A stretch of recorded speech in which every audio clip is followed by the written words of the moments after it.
Hello students, red climax study channel पर आपका क्या है, स्वागत है भाई साहब। पुनः आप वही समय सुबह का जो है आप अपने छोटे नहीं कहेंगे सहपाठियों के साथ इस क्लास में देखिए आपके साथ जो हमारे स्टूडेंट्स यहाँ पे क्लास में बैठ के पढ़ रहे हैं उनसे भी आप लोग मुखातिब हो सकते हैं। देखिए यहाँ पे आपके साथ बहुत ज़्यादा स्टूडेंट्स तो नहीं है, लेकिन आपके साथ इतने लोग भी यहाँ पर बैठ के पढ़ रहे हैं आपके साथ। ओके, तब तक आप लोग अपना सवाल आगे की तरफ में लगाने चल रहा हूँ, तो आप लोग चलिए। अब आप लोगों को सवाल मैं बता रहा हूँ।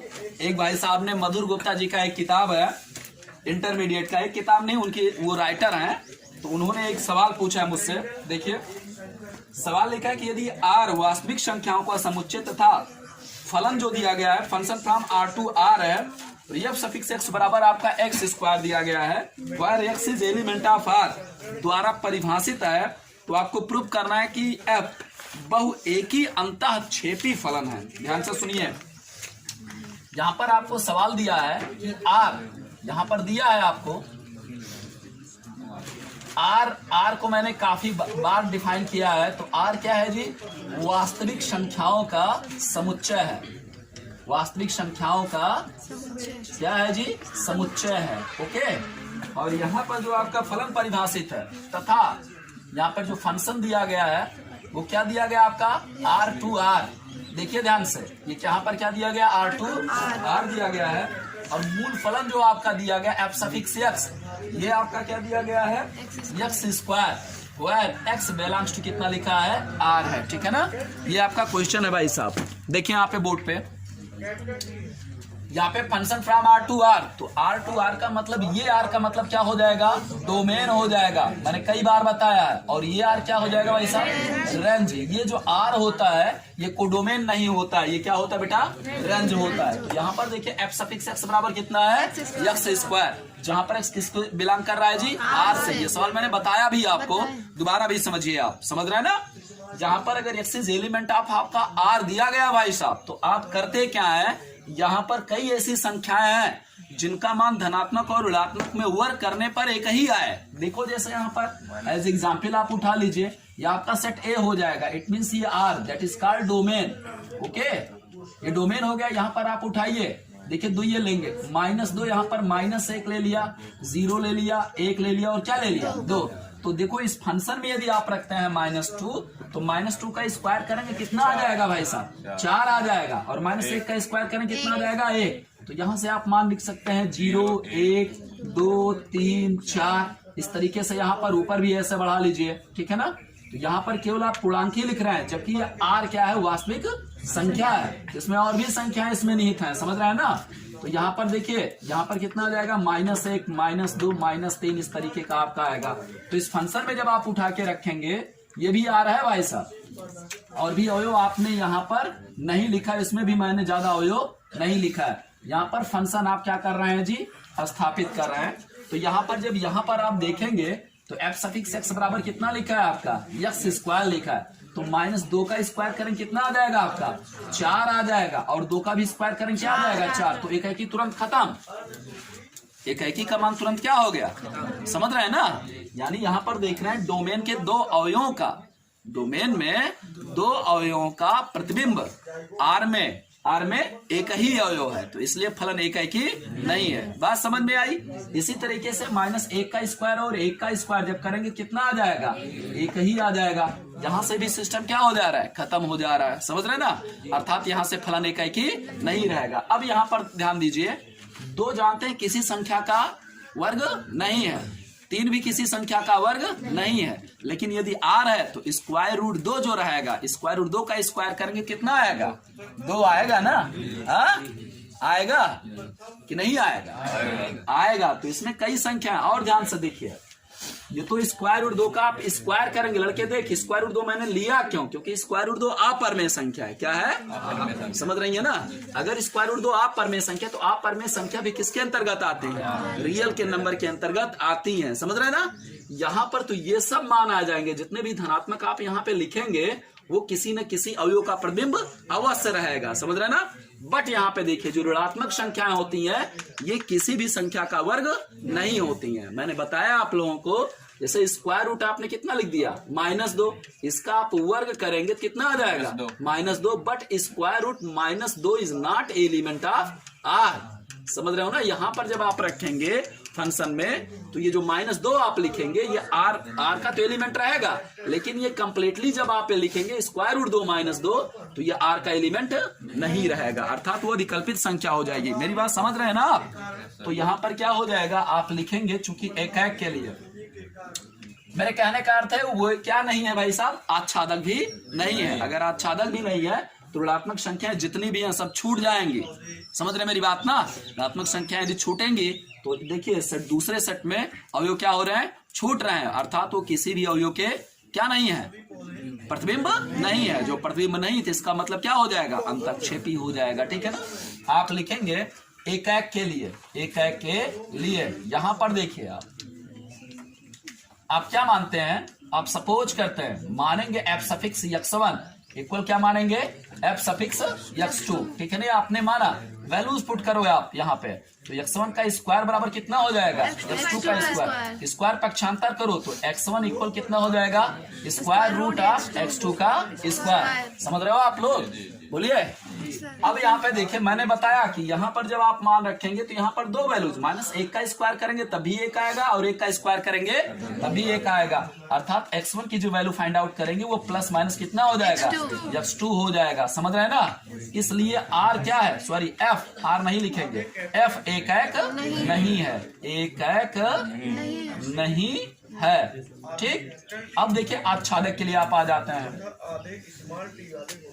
यहां पे देखिए आच्छादक के लिए लिखेंगे, आच्छादक के लिए जब आच्छादक के लिए आते हैं तो आप क्या मानते हैं जी, पूरे फलन को किसके बराबर मान लेते हैं आप, y के बराबर मान लेते हैं, जबकि y एलिमेंट आप क्या होना चाहिए, r, क्योंकि ये r का, इस r का r मतलब इस रेंज का क्या है, एलिमेंट है। ओके, तो यहाँ पे लिख लीजिए, सो दैट आप लिखेंगे x स्क्वायर बराबर कितना हो जाएगा आपका, y हो जाएगा, x बराबर स्क्वायर रूट कितना हो जाएगा आपका, y हो जाएगा। चूंकि यहाँ पर तर्क आप देंगे, यहाँ पर क्या देंगे आप, तर्क, चूंकि -2 इज एलिमेंट ऑफ r, परंतु यहाँ पर लिखेंगे square root -2 is not element of r। समझ रहे हैं ना? Square root -2 is not element of r। या आप ऐसे कहेंगे कि -2 ऐसी कोई संख्या नहीं है जो किसी भी संख्या का क्या हो, वर्ग हो। समझ रहे हैं ना? जो किसी संख्या का क्या हो, वर्ग हो, आप ऐसे लिख लेंगे, अर्थात यहाँ पे लिखेंगे -2, केवल एक अवयव ढूंढिए जो इसको गलत प्रूफ कर दे, बस काम खत्म।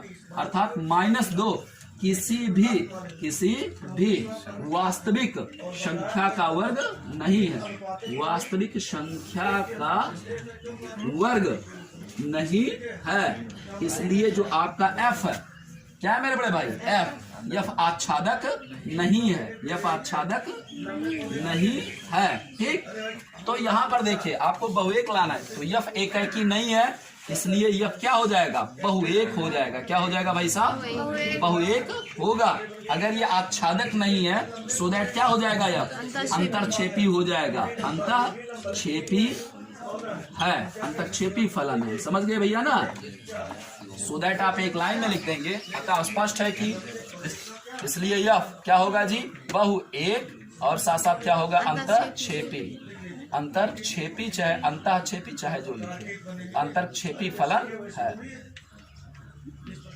सो प्रूव्ड हो जाएगा, नोट कर लीजिए, ऐसा लगेगा। ठीक, ये भाई साहब, हेलो स्टूडेंट्स, आपके एक सहपाठी हैं यानी मित्र हैं, वो अपनी कॉपी पे एक सवाल नोट करके लेके आए हैं, तो चलिए मैं पढ़ रहा हूँ।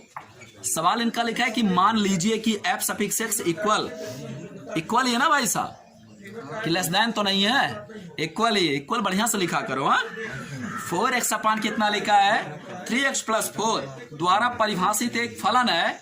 फलन क्या कह रहा है कि फंक्शन फ्रॉम r माइनस, फिर लिखा है ब्रैकेट में -4/3 लिखा है, टेंड्स टू r लिखा है, यानी आपका जो रेंज है इसमें ये नहीं होना चाहिए -4/3। ठीक है ना?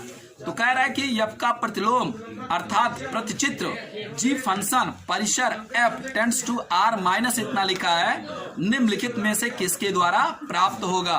तो प्रतिलोम निकालना है, प्रतिलोम केवल आपको ऑप्शनेबल है, तो मैं ऑप्शनेबल के हिसाब से ही मैं समझाऊंगा। ठीक है ना?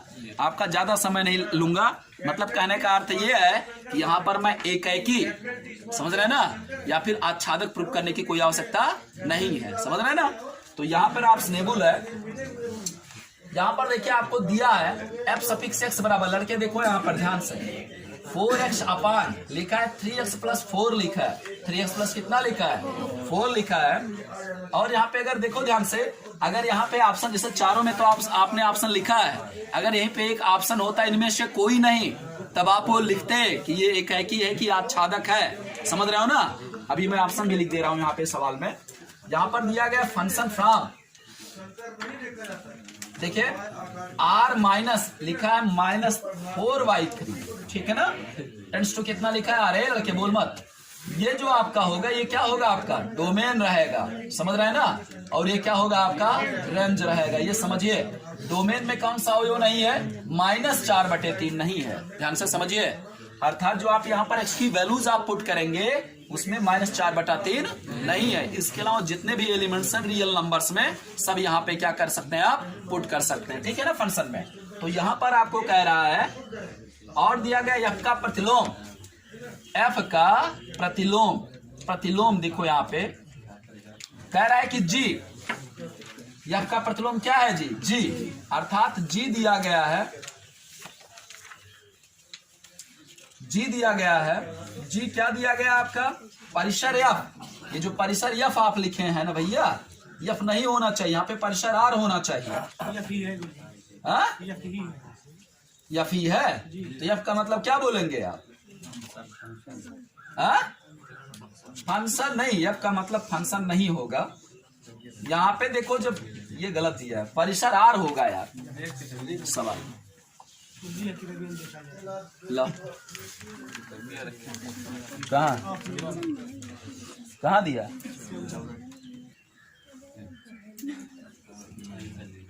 वो तो परिसर यफ लिखा है ना, तो बड़ा लेटर लिखे है यार दोस्त, वो ठीक है, परिसर यफ लिखा रहेगा, आपने कैपिटल लेटर यूज किया है ना, तो कैपिटल लेटर यहाँ पे नहीं रहेगा। ये परिसर का मतलब हो गया, यफ का परिसर है यहाँ पर आर है, ध्यान से समझिए लड़के इधर दे, ये जो परिसर आप आर मतलब एफ लिखे हैं, ये परिसर यफ का क्या है आपका आर ही तो है। अरे भाई रेंज माने क्या होता है, परिसर ही होता है, समझ रहे हैं ना। तो इसका परिसर जब आप लिखेंगे तो परिसर यफ ना लिख के क्या लिख सकते हैं आप, आर लिख सकते हैं, ठीक है ना। फिर लिखा है ये इम्प्लाइज दैट, सॉरी टेंस का चिन्ह लगाया गया है, इतना लिखा है आर -4 कितना लिखा है 3, ये तो हो ही जाता है, तो इसमें करने की क्या हो सकता है, ठीक है ना। तो में से किन मतलब इनमें से किससे प्राप्त होगा, पहला ऑप्शन देखिए यहाँ पर आपका लिखा है जी सफिक्स y बराबर लिखा है 3y अपान 3 माइनस कितना लिखा है 4y। सेकंड लिखा है आपका v ऑप्शन दिया है जी सफिक्स y बराबर आपका लिखा है 4y अपान लिखा है 4 माइनस कितना लिखा है 3y। सी वाला ऑप्शन आपका दिया है, देखिए यहाँ पर लिखा है क्या जी सफिक्स y बराबर आपका लिखा है 4y अपान कितना लिखा है 3 माइनस 4y। तो चौथा ऑप्शन इट मीन्स डी दिया गया है जी वाई इक्वल आपका लिखा है भैया 3y अपान 4 माइनस कितना लिखा है 3y। लीजिए अपनी कॉपी पकड़िए, सवाल पे आ जाइए। आपको यदि प्रतिलोम निकालना हो तो जो डोमेन जो आपको मैंने बताया क्या सिद्ध करते हैं जी, एकाएकी और क्या सिद्ध करते हैं आच्छादक। तो आच्छादक वाला जो नियम है वही यहाँ पे लगा लेंगे, एकाएकी रहेगा ये, समझ रहे हैं ना, क्योंकि ऑप्शन में ऐसा कुछ नहीं दिया है, समझ रहे हैं ना। तो आप ऑप्शन में कोई परिवर्तन नहीं कर सकते, अर्थात ये फलन एकाएकी और आच्छादक ऑलरेडी है, समझ रहे हैं ना, क्योंकि एनसीईआरटी से अगर लिया गया तो इसका मतलब समझिए कि एकाएकी और आच्छादी है। लिखेंगे यहाँ पर आप लिखेंगे चाहे आच्छादक के लिए लिख लीजिएगा या प्रतिलोम के लिए, किसके लिए भाई साहब, प्रतिलोम के लिए, यानी प्रतिलोम निकालने के लिए जो पूरा फलन दिया रहता है एफ सफिक्स एस किसके बराबर मानते हैं जी, y के बराबर मानते हैं, और वाइज एलिमेंट आप कितना हो जाएगा जी इस r से, समझ रहे हैं ना। ये रेंज का ये परिसर होगा, मतलब रेंज का ये अवयव होगा। सो दैट आप लिखेंगे 4x अपान हो जाएगा 3x प्लस कितना हो जाएगा 4 इक्वल कितना हो जाएगा y, मल्टीप्लाई कर दीजिए यहाँ पर तो आपका हो जाएगा 4x इक्वल कितना हो जाएगा 3x से y में गुणा करेंगे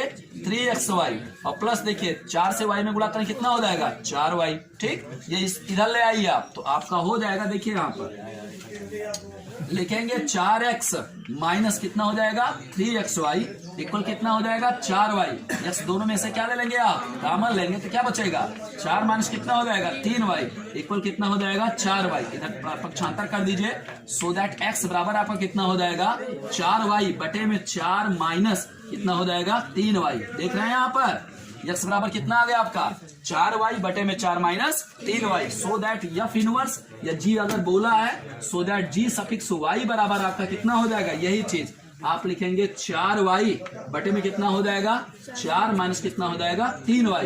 यहाँ पर y का मान क्या नहीं होना चाहिए यदि आपसे पूछे कि यहाँ पर y का मान क्या ना मतलब क्या नहीं होना चाहिए जिससे फलन का इनवर्स संभव रहे तो क्या करोगे ये इसका मान शून्य के बराबर नहीं होना चाहिए। याद रखेंगे कि जो आपका हर है ये कभी भी शून्य के बराबर नहीं होना चाहिए। यदि आपका ये जो डिनोमिनेटर अर्थात हर जो है वो शून्य के यदि बराबर आपका हो जाएगा तो मान क्या हो जाएगा जी फलन का अस्तित्व क्या हो जाएगा समाप्त हो जाएगा। समझ रहे हैं ना।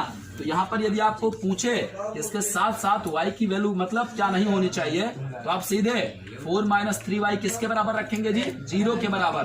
3y बराबर कितना हो जाएगा 4 या y बराबर कितना हो जाएगा 4/3। तो यहाँ पर आपको लिखना पड़ेगा where y is not element या y is not element of 4/3 यानी y इक्वल लिख देंगे y इज नॉट इक्वल 4/3। अगर 4/3 हो जाएगा तो सवाल क्या हो जाएगा आपका क्या हो जाएगा गलत नहीं हो जाएगा फलन का अस्तित्व क्या हो जाएगा समाप्त हो जाएगा अर्थात उसका प्रतिलोम आप नहीं निकाल पाएंगे। तो इसके साथ साथ ये जो बाय द वे कभी मेरी वीडियो अगर ये महान लोग देखे हैं हमारे गुरु लोग तो वहां पे उनमें जरूर देना चाहिए कि y इज नॉट इक्वल कितना होना चाहिए 4/3 इफ ऑप्शनेबल क्वेश्चन हो तब। समझ रहे हैं ना। यहाँ पर जो परिसर होना चाहिए वो 4/3 कभी भी y का मान आप नहीं रख सकते हैं। क्यों क्योंकि अगर y का मान 4/3 आ जाएगा तो फलन का इनवर्स क्या हो जाएगा इम्पॉसिबल हो जाएगा। ठीक है ना। लगा लीजिए ऐसा लगेगा ये सवाल। तो कौन सा ऑप्शन सही हो जाएगा अब देखो आप लोग यहाँ पर बी वाला ऑप्शन सही हो जाएगा। ठीक है ना। नंबर ये 14 आप लगा चुकी हैं पहले 14 नंबर देख लीजिए। ठीक है ना क्योंकि 2011-2019 में पूछा गया सवाल है। समझ रहे हैं ना। तो पहले देख लीजिए फिर आगे देखिए। ये देखिए यहाँ पे सुधीर कुमार पुंडीर जी राइटर है इसके। तो यहाँ पर अगला सवाल आपके बोर्ड पे है। देखिए यहाँ पर कह रहा है कि वास्तविक संख्याओं के समुच्चय R में प्रतिचित्रण यानी जो फंक्शन आपका दिया गया है किसमें दिया गया है जी वास्तविक संख्याओं के समुच्चय में। यहाँ पर आपको दिया गया है f सफिक्स x बराबर। देखिए यहाँ पर f सफिक्स x बराबर लिखा है आपका sine x। Okay where x is element आप क्या है जी R है। एंड आपको दिया गया है दूसरा फंक्शन g सफिक्स x ये दिया गया आपका x स्क्वायर जहां पर x is also element of R। तो आपको सिद्ध करना है कि gof is not equal to fog. तो चलिए हम दिखाते हैं आप लोगों को gof is not equal to fog. तो यहाँ पर देखिए सबसे पहले गॉफ निकाल लेते हैं सो दैट गॉफ इधर देखो लड़के आवाज आ रही है यहाँ पे ध्यान दीजिए। गॉफ मतलब क्या हो जाएगा G of F suffix X. आप हटा के यहाँ पर जी ऑफ क्या लिखेंगे जी एफ सफिक्स एक्स। तो एफ सफिक्स वाला पूरा फंक्शन यहाँ पे लिखिए। तो G of F suffix X equal क्या है जी साइन एक्स। तो यहाँ पे क्या पुट करेंगे आप साइन एक्स इक्वल यहाँ पर हो जाएगा जी ऑफ साइन एक्स। तो जी वाला फंक्शन ये है जी सफिक्स एक्स बराबर कितना लिखा है एक्स स्क्वायर। तो जहां एक्स है वहां पे क्या पुट करेंगे आप साइन एक्स। तो यहाँ पर आपका कितना हो जाएगा भाई साहब साइन स्क्वायर कितना हो जाएगा एक्स हो जाएगा। सेम काइंड एंड आप लिखेंगे फॉग इक्वल कितना हो जाएगा। तो यहाँ पर भी चर क्या लिखा है एक्स ही लिखा है। तो एफ आप क्या लिखेंगे जी सफिक्स एक्स या एफ आप लिख देंगे जी सफिक्स एक्स ऐसे लिखेंगे आप। तो जी सफिक्स एक्स की वैल्यू क्या लिखा है एक्स स्क्वायर लिखा है। तो एफ आप कितना हो जाएगा जी एक्स स्क्वायर। तो फंक्शन में देखिए जहां पर एक्स स्क्वायर है यहाँ पर देखिए मान कितना आ जा रहा है एक्स स्क्वायर। तो फंक्शन एफ वाले में जहां एक्स है वहां पे क्या पुट करेंगे एक्स स्क्वायर पुट करेंगे। तो साइन कितना हो जाएगा एक्स स्क्वायर। तो इन दोनों फंक्शनों में आप देखिए यहाँ पर साइन का स्क्वायर लगा है। समझ रहे हैं ना। यहाँ पर क्या लिखा है जी एक्स का स्क्वायर लिखा है। ठीक है ना। तो दोनों मान आपस में बराबर नहीं है। सो दैट आप लिखेंगे Gauff is not equal for. Note कर लीजिए।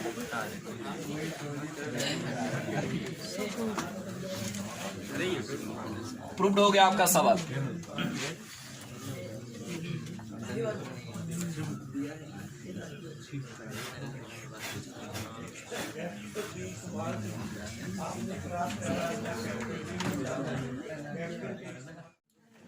देखिए आप लोग 15 नंबर क्वेश्चन समझेंगे। लिखा है फंक्शन, आपको दिया गया फलन है, दिया है, आप लिखेंगे ऐसे। लिखा है फंक्शन फ्रॉम IN लिखा है टू IN, इससे घबराना नहीं है, नेचुरल नंबर्स हैं, ठीक है ना। और दूसरा दिया गया है G सच दैट, ऐसे आप पढ़ सकते हैं IN, फिर यहाँ पर क्या लिखा है जी, IN ही लिखा है, फिर H यानी तीसरा भी फंक्शन आपका दिया गया IN, फिर कितना दिया गया जी IN, तो ये क्या हो जाएगा आपका डोमेन रहेगा, याद रखेंगे। ये क्या है जी, डोमेन है, और ये क्या है आपका रेंज है, ये डोमेन है, ये क्या है रेंज है। यहाँ पर दिया है आपको F सफिक्स x इक्वल आपका हो जाएगा, यहाँ पर दिया गया भाई साहब 2x दिया है, कितना दिया गया आपका 2x, G सफिक्स x बराबर आपका दिया गया है 3x प्लस कितना लिखा है 4 लिखा है, and S suffix x equal दिया गया तीसरा फंक्शन आपका sin x लिखा है। फॉर एवरी, यहाँ पर लिखा for every x is element of IN, ठीक। तो आपको परिभाषित करना है, यानी प्रूफ जो देखिए यहाँ पर क्या करना है होगा, इक्वल आपको लाना है HOG ऑफ, ये आपको प्रूफ करना। देखिए यहाँ पर ये भी 2019 के सेट में आपका पूछा गया क्वेश्चन है। तो सबसे पहले देखिए कैसे ये प्रूफ करते हैं आप, ध्यान दीजिए। यहाँ पर सबसे पहले ब्रैकेट में क्या लिखा है बेटा, GOF लिखा है, तो सबसे पहले इसको आप निकालेंगे, ठीक है ना। तो सबसे पहले क्या निकालेंगे आप, सो दैट आप निकालेंगे, गॉफ निकालेंगे, ठीक है ना। गॉफ बराबर क्या हो जाएगा, G आप क्या लिखेंगे आप, F सफिक्स x हो जाएगा, तो G of F suffix x, तो G of F suffix x का मान कितना है आपका 2x लिखा है। तो जहां G वाला फंक्शन है, जहां x है, वहां पे क्या पुट करेंगे आप 2x, तो 3 गुणे कितना हो जाएगा आपका 2x प्लस कितना हो जाएगा 4, 3 गुना कितना हो जाएगा 6x प्लस कितना हो जाएगा 4 हो जाएगा। ये वैल्यू किसकी आ जाएगी, गॉफ की आ जाएगी, ठीक है ना। फिर क्या पूछा है जी, HOF है, यानी अगला ऑपरेशन इस पर करना है, सो दैट आप लिखेंगे HO, क्या लिखा है जी गॉफ, यही है ना। तो यहाँ पर जब आप जाएंगे HO, यहाँ पर गॉफ की वैल्यू कितना है आपका, डायरेक्टली आप ऐसा लिख दीजिए, गॉफ की वैल्यू आपने कितना निकाला है 6x प्लस कितना निकाला है 4 निकाला है। तो H वाला फंक्शन यहाँ पर लिखा है, तो शाइन क्या लिखा है x, इसके स्थान पे कितना पुट करेंगे आप 6x प्लस कितना हो जाएगा 4। इक्वेशन क्या मान लीजिए, इसे फर्स्ट मानिए, ठीक है ना। इस पक्ष में आ जाइए, यहाँ पर देखिए, यहाँ पर कैसा निकालोगे, HOG ऑफ लिखा है, HOG क्या लिखा है ऑफ लिखा है, तो HOG पहले नहीं निकालेंगे, पहले क्या निकालेंगे F, पहले किसकी वैल्यू निकालेंगे अगर आपसे पूछा जाए इसमें, HOG निकालेंगे, क्या निकालेंगे HOG पहले निकालेंगे, उसके बाद आप निकालेंगे, कैसे निकालोगे HGX आपने निकाल लिया, फिर क्या करेंगे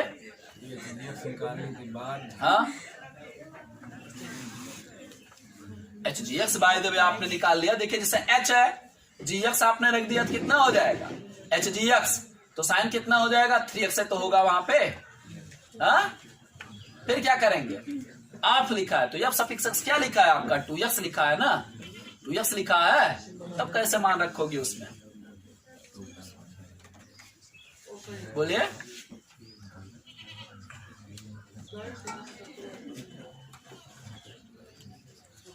कैसे करेंगे आप लोग कैसे करोगे आप लोग, पता है कुछ कठिन नहीं यार, पहले आप यही निकालेंगे, ठीक है ना, सो दैट पहले नहीं, इट्स ओके, आपको यही कहना भी है, लिखेंगे सो दैट HOG, पहले HOG निकाल लीजिए आप, तो H आप कितना हो जाएगा G सफिक्स x, ओके ना। तो H आप G सफिक्स x की वैल्यू कितनी है 3x प्लस कितना लिखा है आपका 4 लिखा है, 3x प्लस कितना लिखा है 4, तो इसमें जब आप पुट करेंगे H वाले फंक्शन में, तो साइन कितना हो जाएगा 3x प्लस कितना हो जाएगा 4। अब देखो लड़के यहाँ पर क्या कह रहा है HOG, फिर कितना लिखा है आपका ऑफ एक्स लिखा है, समझ रहा है ना। तो एच ओ जी की वैल्यू कितनी आई आपकी, ऐसे पहले लिखिए एच ओ जी ऑफ, यहाँ पर एफ सफिक्स कितना हो जाएगा यक्स, ऐसा यहाँ पर लिखेंगे पहले आप। तो आपका हो जाएगा एच ओ जी, फिर एफ सफिक्स की वैल्यू कितनी आई है, बोलिए यहाँ पर कितनी है जी 2x आ रहा है देख, और एच ओ जी का मान कितना है साइन 3x प्लस कितना लिखा है 4। तो यहाँ पर जब आप वैल्यू रखेंगे जहां x है वहां पे क्या पुट करना है 2x रखना है बस। तो हो जाएगा साइन ऑफ कितना लिखेंगे आप 3 गुणे कितना हो जाएगा 2x प्लस कितना हो जाएगा 4। तो यहाँ पर बेटा आपका आ जाएगा साइन 3 2 जा कितना होता है 6x प्लस कितना आ जाएगा 4 हो जाएगा। ऐसा इक्वेशन क्या मानेंगे आप सेकंड मानेंगे। तो आप क्या देख रहे हैं एच ओ जी ओ एफ की वैल्यू कितना है, एच ओ जी ओ एफ की वैल्यू के क्या है बराबर है। सो दैट लिखेंगे एच ओ जी ओ एफ इक्वल कितना आपका हो जाएगा एच ओ जी ओ एफ, ठीक है ना। सवाल क्या हो जाएगा भाई साहब प्रूव्ड हो जाएगा। सो प्रूव्ड आप लिख लीजिए, नोट कर लीजिए।